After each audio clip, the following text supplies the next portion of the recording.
હાલ ગુજરાતમાં સ્થાનિક સ્વરાજની ચૂંટણીના પડઘમ વાગી ચૂક્યા છે અને વિવિધ પક્ષોમાં હવે રાજકીય નેતા હોય કે પછી આ સામાજિક આગેવાનો હોય તેમની એન્ટ્રી રાજકીય પક્ષમાં થઈ રહી છે. ગઈકાલે જ નવનીત બાલદિયા જે બગદાણા કેસમાં પીડિત હતા તેમણે કોંગ્રેસમાં જોડાયા છે અને હાલ ગુજરાતમાં જે ચૂંટણી નજીક આવી છે ત્યારે કેવા સમીકરણો રચાયા છે આ તમામ બાબત ઉપર ચર્ચા કરવા માટે આપણી સાથે જોડાયા છે વરિષ્ઠ પત્રકાર જગદીશ મહેતા. આપણે તેમની સાથે આ સમગ્ર મામલાને સમજીશું. નવજીવન ન્યૂઝમાં જગદીશભાઈ આપનું સ્વાગત છે. નમસ્કાર. હવે હાલ ચૂંટણીના પડઘમ વાગી ચૂક્યા છે. ગઈકાલે કોળી સમાજના જે નવનીત બાલદિયા છે બહુ મોટો વિવાદ સર્જાયો હતો, એની કોંગ્રેસમાં એન્ટ્રી થઈ છે. તો આખું આ સમીકરણ અત્યારે કઈ રીતે તમે જોઈ રહ્યા છો જગદીશભાઈ? जयंत सर, ये तो होना ही था. સૌરાષ્ટ્રની ને ગુજરાતની રાજનીતિમાં સમાજને ઢાલ બનાવીને કેટલાય લોકોએ પોતાના ગઢ સર કરી લીધા.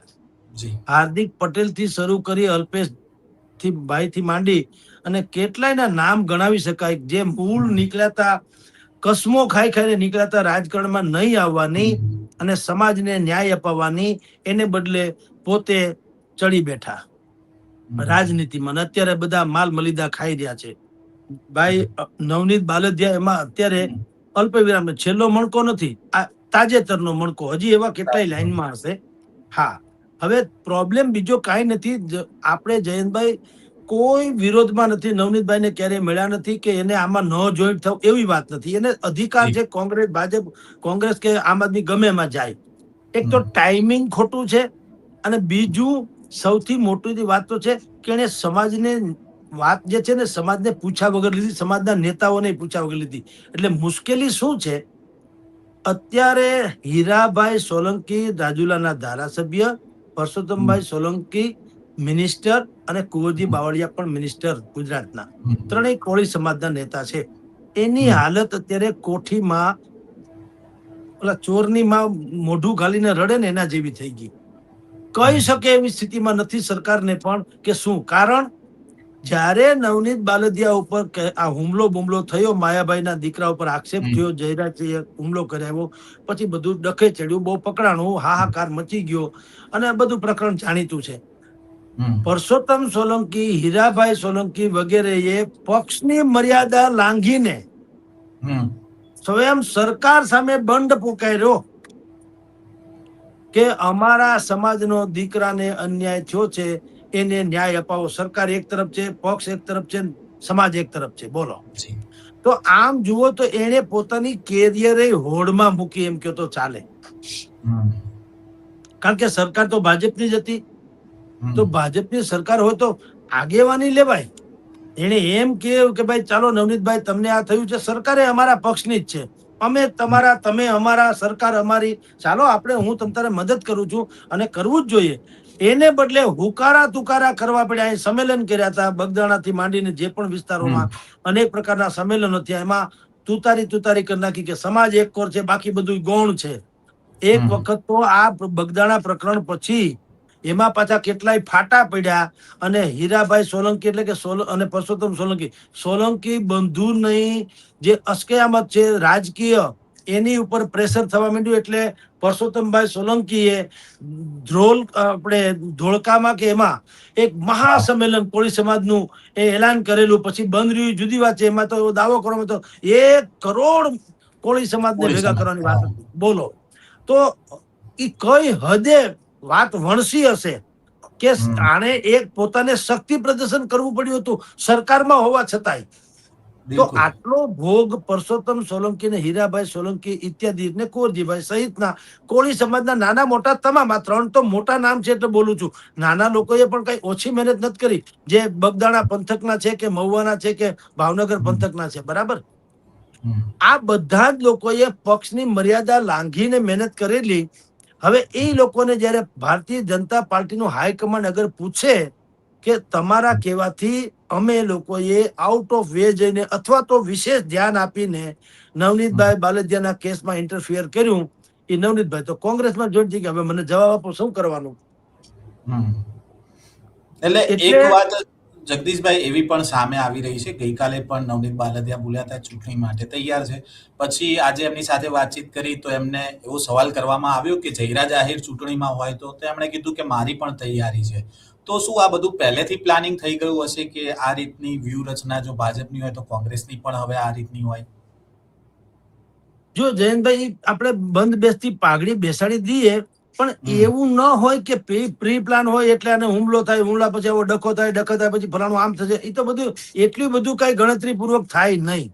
પણ એક છે, આમાં છે ને રતન ટાટાનો જે નિર્ણય છે ને, એક વાક્ય છે ને એ લાગુ પડે. રતન ટાટાએ કીધું કે મોટા માણસો સારા નિર્ણયો લે છે એટલે મોટા માણસો નથી હોતા. એ જે પણ નિર્ણય લે ને એને સારા કરી બતાવે ને એટલે મોટા માણસો હોય છે. એમ આ કેસમાં એવું નતું કે ભાઈ નવનીત બાલદિયા ઉપર હુમલો કરીએ એટલે પછી ઉહાપો મચાવશે, સરકાર સામે ડખો થાય, નવનીત બાલદિયા ચહેરો બની જશે, પછી કોંગ્રેસમાં વયો જશે એટલે જયરાજસિંહ માટે થઈને, જયરાજભાઈ આહિર માટે થઈને રસ્તો સાફ થઈ જશે. એ ભાજપમાંથી એવું બધું કઈ એટલું બધું પ્રી પ્લાન થઈ શકે નહીં, કારણ કે આવું ને આવું થશે એવી કલ્પના એમ કઈ સંભવ નથી. હા, પણ બધું થઈ ગયા પછી તમે લાકડે માકડું ફીટ બેસાડી શકો એ જુદી વાત છે. પણ આ કેસમાં જયંતભાઈ, આ કેસમાં નવનીતભાઈ બાલદિયા પહેલે દિવસથી જ આપણે અનેકો ચર્ચા કરી છે અને ગૂગલ ઉપર સર્ચ કરી લેવાની છૂટ કે ભાઈ તમે સમાજને હાથો બનાવો તો એ ખોટું છે, તમારું વ્યક્તિગત ડખો છે. જયરાજ આહિર સાથે કોળી સમાજને, આહિર સમાજને ડખો નથી.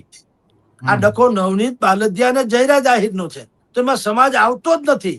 મેં પહેલા દિવસથી જે આને તમે સર્ચ કરશો તો ખ્યાલ આવશે કે આમાં સમાજે કે સમાજે કે પડવાનો મતલબ હતો નહીં.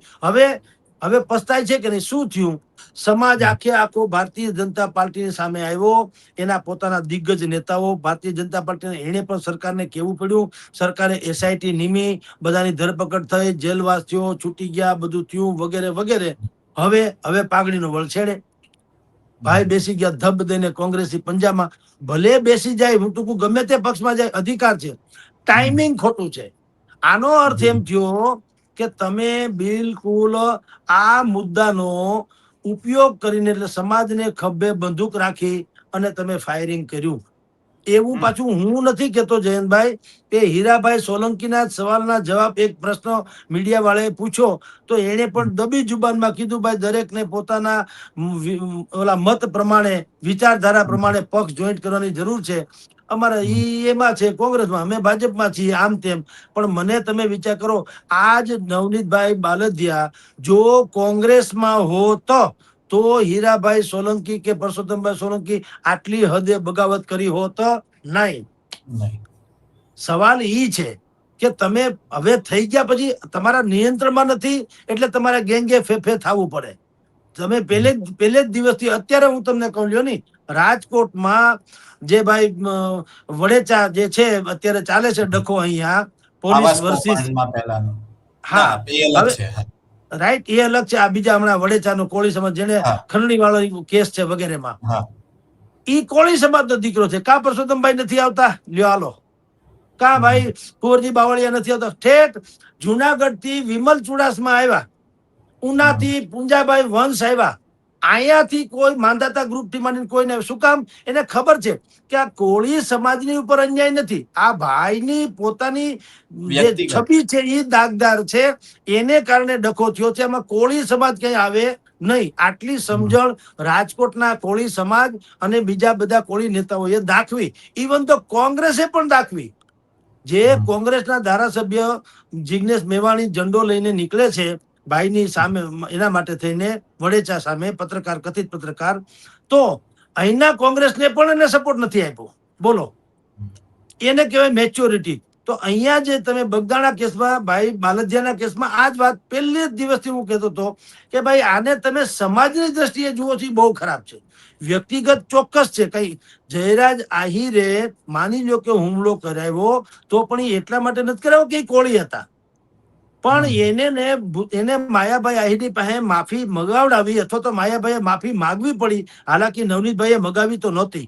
એને એમ કીધું ભાઈ તમારે માફી માંગવાની જરૂર નથી, પણ માયાભાઈએ કીધું ભાઈ તમને દુઃખ લાગ્યું માફ કરો, બીજું કલાકાર જીવું ને ઈધર યા ઉધર, ભાઈ માફ કરો, ભૂલ થઈ ગઈ, બસ ઈ થયું એટલે બધું હળી ગયું. તો વાત તો વૈયક્તિક હતી ને.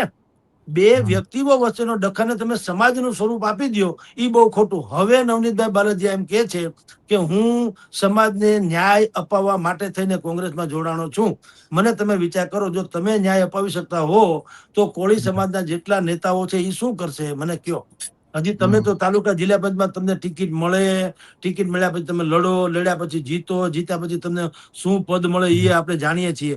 તો જે મંત્રી કક્ષાના માણસો ન્યાય નથી અપાવી શકતા હોતા, ધારો તમે શું અપાવી શકો? એટલે હું તમને કહું છું જયંતભાઈ કે અત્યારે આખા સૌરાષ્ટ્રના કોળી સમાજમાં એક વાત તો નક્કી ઘર કરી ગયેલી છે કે નવનીતભાઈ બાલદિયાએ સમાજના ખભે બંદૂક રાખી પોતાનું નિશાન પાર પાડ્યું છે. જી. પણ એમની સાથે જે બીજા અન્ય લોકો હતા જે તે સમયે આપણે આંદોલનમાં જે અવાજ ઉપાડતા લોકો જોયા, એમાં એક ચેતન બારૈયા, એમણે આમ આદમી પાર્ટીમાં જોડાઈ ગયા. એટલે જે તે સમયે સમાજનો મુદ્દો ઉપાડ્યો અને હવે ચૂંટણીનો સમય આવ્યો ત્યારે હવે રાજકીય પક્ષોમાં આ લોકો જોડાઈ ગયા છે. જયંતભાઈ એને જો ખાળવું હોય ને, આ હાર્દિક પટેલ થી આ સિલસિલો ચલો આવે છે. અલ્પેશ ઠાકોર, હાર્દિક પટેલ થી માંડીને જેટલા પણ વરુણભાઈ પટેલ, કેટલાના નામ આપીએ, જે પાટીદાર અનામત આંદોલન થયેલું એના જેટલા પણ નેતા જે તે સમયે હતા, તમે વિચાર કરો આજે બધા ક્યાં છે? કોઈ ને કોઈ પક્ષમાં છે. કેટલાકે તો પક્ષ પલટાઈ કરી લીધા. બરાબર. તો લાલજીભાઈ ને બાદ કરો, એવા જે લોકો એક બે જણા છે એને બાદ કરતા બાકી બધા જ રાજકારણમાં ખરડાઈ ગયા પાછા. અને કેટલાક માલ બલિદા ખાય છે, કેટલાક ઇધર ઉધર ભટકે છે, કેટલાકને સ્થાયી થવાની કલ્પના છે, કેટલાકને આકાંક્ષા છે. તમે જુઓ અત્યારે પણ ધાર્મિક માલવિયા છે, ભાજપ જોઈન્ટ કર્યું, હવે એને ટિકિટ માંગી, એના પત્ની પાછા આમ આદમી પાર્ટીમાંથી નગર એને ઓલું માંગ્યું છે ટિકિટ. તમે વિચાર કરો, અત્યારે પણ કેટલા લોકો પોતપોતાના સંતાનોને રાજકીય રીતે પ્રસ્થાપિત કરવા માટે થઈને આગળ લાવી રહ્યા છે. તો આમ તમારી જાણ ખાતર ઓલા અશોકભાઈ ભટ્ટના પુત્ર ભૂષણભાઈ, એનો દીકરો, એ પણ અત્યારે લાઈનમાં છે સેન્સ પ્રક્રિયાની આવી.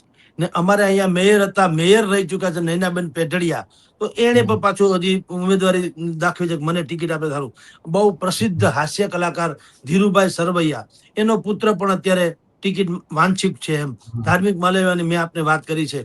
અને સ્વર્ગીય મુખ્યમંત્રી વિજયભાઈ રૂપાણી, એના પુત્ર ઋષભ, એ પણ અત્યારે લાઈનમાં હોવાનું જાણવા મળે છે. મોટા ભાગે એને ટિકિટ મળશે. તો સવાલ આપણો ઈ છે કે આ બધા જે મેં તમને નામ આપ્યા, એ લોકોએ તો વારસાગત રીતે રાજકારણમાં જોઈન્ટ થયા છે. એને સમાજનો ઉપયોગ કે ગેરઉપયોગ કરી નથી આવ્યા. નવનીત બાલદિયા કે હાર્દિક પટેલ કે ધાર્મિક માલવિયા કે બીજા જિગીસા પટેલ કે ઇત્યાદિ જેટલા પણ લોકો છે, માની લો, એ વાત સમાજની કરે છે. પછી પોતાને જ્યાં ત્યાં ટિકિટ મળે ઇધર સે ઉધર, અને પછી ઘર કુકડી થઈ જાય છે. એટલે હું તમને કહું કે આનો ઈલાજ શું? ઈલાજ એક જ છે જયંતભાઈ, કોઈ પણ વ્યક્તિ સમાજના નામે જયારે કઈ ઝંડો ફરકાવીને નીકળે ત્યારે સમાજે એને ખાળવો જોઈએ. સમાજ એટલે કોણ? દાખલા તરીકે હું આપું એટલે સમાજને ખબર પડે કે શું થઈ શકે, નહીં હું તે બધું ઉપરથી જાય કે કરવું.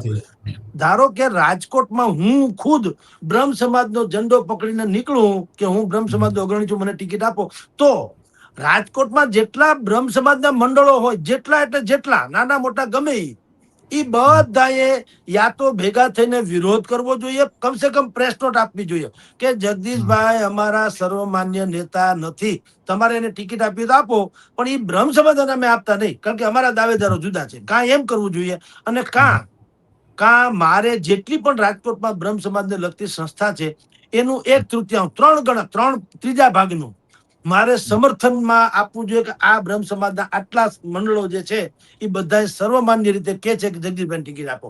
હું એમ કહેવા માંગુ છું કે નવનીતભાઈ બાલદિયા ભલે કોંગ્રેસમાં જાય, ભગવાન એને સુખી રાખે, આગળ વધો, મજા કરો, પણ એને કોળી સમાજનો પેલા તો મંજૂરી લેવાની જરૂર હતી. જે રીતે રાજુ કરપડા અત્યારે 11 જેટલા એને કિસાન સંમેલનો કર્યા આમ આદમી પાર્ટીમાંથી છૂટ્યા પછી, અને સંમેલનોમાં કિસાનોના હિતની વાત ને બધું તો ઠીક છે, પણ એક જનમત સર્વે કર્યો, એને બધાને પૂછ્યું કે બોલો મારે શું કરવું જોઈએ, તમે કયો એ પક્ષમાં હું જાઉં. એમ તમે કયો તો એકેય પક્ષમાં ન જાઉં, તમે કયો તો હું કોંગ્રેસમાં જાઉં, તમે કયો તો ભાજપમાં જાઉં. બોલો, કારણ કે જાહેર જીવનમાં રહેવું હોય તો નક્કી છે. તમે કયો હું ખેડૂત નેતા તરીકે રહું કે કોઈ પણ પક્ષના નેતા તરીકે, તમે નક્કી કરો, એ કરીશ. એમ જે જનમત સર્વે જેને કહેવામાં આવે એ રાજુ કરપડા અત્યારે કરી રહ્યા છે.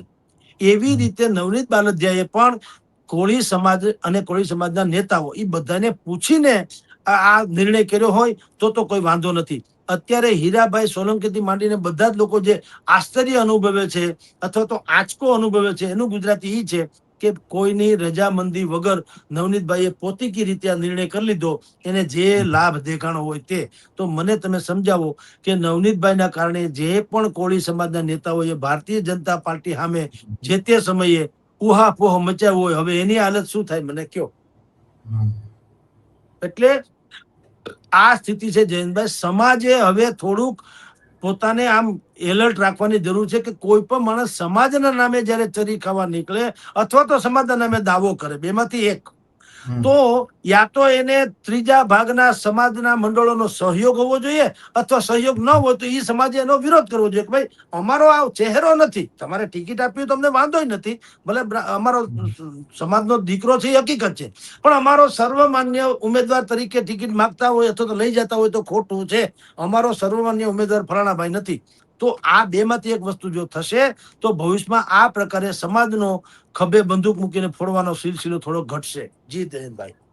પણ જગદીશભાઈ, મારો છેલ્લો સવાલ છે હવે આ મુદ્દા ઉપર કે હવે માની લીધું કે હવે એમણે કોંગ્રેસમાં જોડાઈ જ ગયા છે, પરંતુ એમને જે વાત કરી છેલ્લે કે જયરાજ આહિર સામે ચૂંટણી લડવાની, બરાબર, તો હવે સમાજને તો એમણે પૂછ્યું નથી, તો સમાજ એમની સાથે રહેશે કે કેમ? હવે એ એક મોટો સવાલ છે. જુઓ, એ તો ભાવિના ગર્ભમાં શું છે ખબર ન પડે. પહેલી વાત તો એ કે સમાજ નવનીતભાઈની સાથે કોઈ પણ રીતે હવે છે કે કેમ. હવે કોંગ્રેસમાં છે તો પછીની વાત છે. જયરાજભાઈને ટિકિટ આપી છે એવું આ છે ને એક જાતની ગેમ પણ છે.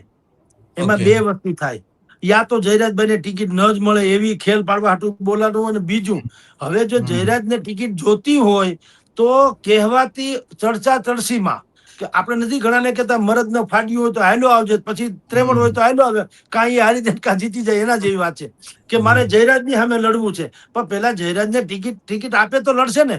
પણ એનો અર્થ એમ છે કે કાં તો તમે કહી દીધું કે આપો જયરાજભાઈ ટિકિટ, અમને વાંધો નથી. એક સમયે તો આ સમાજ એટલે કે નવનીતભાઈ બાલદિયા એમ કહેતા કે જયરાજભાઈને જો ટિકિટ આપશો તો તમારી તમામ કેરિયર અમે સત્યાનાશ કરી દઈશું. હવે શું કે છે કે ટિકિટ મળશે હું જયરાજભાઈની સામે લડીશ. એટલે ટૂંકમાં અડધું 50% તો એને બુદ્ધિપૂર્વકનું કહી દીધું કે ટિકિટ આપો તો વાંધો નથી. એટલે આ પ્રકારની જે ઉતાર ચઢાવ એની લાઈફમાં જે થઈ રહ્યું છે, એની જબાનમાં થઈ રહ્યું છે, વર્તનમાં થઈ રહ્યું છે, એનાથી આખો સમાજ, કોળી સમાજ અસમંજસમાં છે કે ભાઈ આમાં ખરા અર્થમાં તમે શત્રુ છો કે મિત્ર છો, સમાજના છો કે રાજકારણના છો, કઈ સમજાતું નથી. એટલે બખડ જંતર જેને કહેવામાં આવે ને એ સ્થિતિમાં અત્યારે છે. સ્વયં મંત્રી દરજ્જાના માણસો પણ એની ચોખવટ કરી શકે એવી સ્થિતિમાં નથી. જી જયંતભાઈ. જી, નવજીવન ન્યૂઝ સાથે જગદીશભાઈ જોડાયા તે બદલ આપનો ખૂબ ખૂબ આભાર. જી નમસ્કાર. વૈષ્ણવજન તો તેને કહીએ જે પીડ પરાઈ